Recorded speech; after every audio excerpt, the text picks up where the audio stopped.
Alright, so what we have here is a huge value claim. There are many numbers that can trump whether or not the Constitution has been proven effective, or whether or not costs will be improved, taxpayers will spend less on prisons or prison inmates.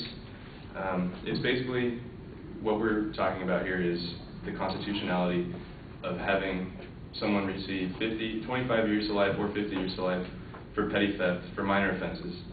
The 8th Amendment has been interpreted differently, or not the 8th Amendment, the Constitution has been interpreted differently since its inception and throughout history. Women's rights were not involved, or were not included in the Constitution when it was first created, and it's changed. The Constitution has changed. We now have amendments, and simply because the constitutionality of the three strikes law has been ruled in the Supreme Court as constitutional, does not mean that there are problems with sending criminals to prison for such a long, disproportionate term.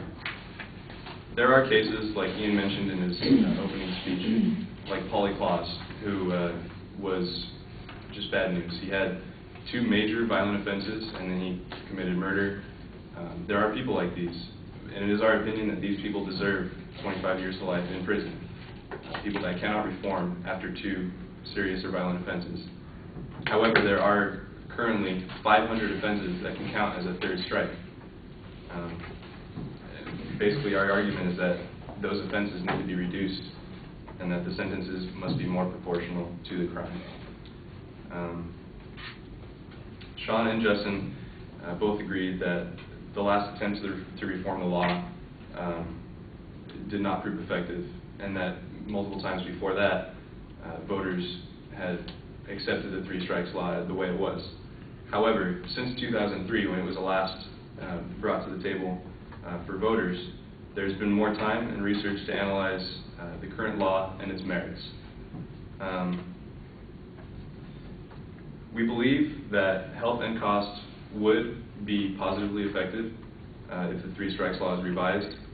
Like we said, there would be many petty theft, minor offenses, people like that would not be sent to prison for 25 years to life, and we wouldn't have to worry about increased health care costs for people that don't deserve them, or for people that don't deserve to be in prison for that long time to begin with.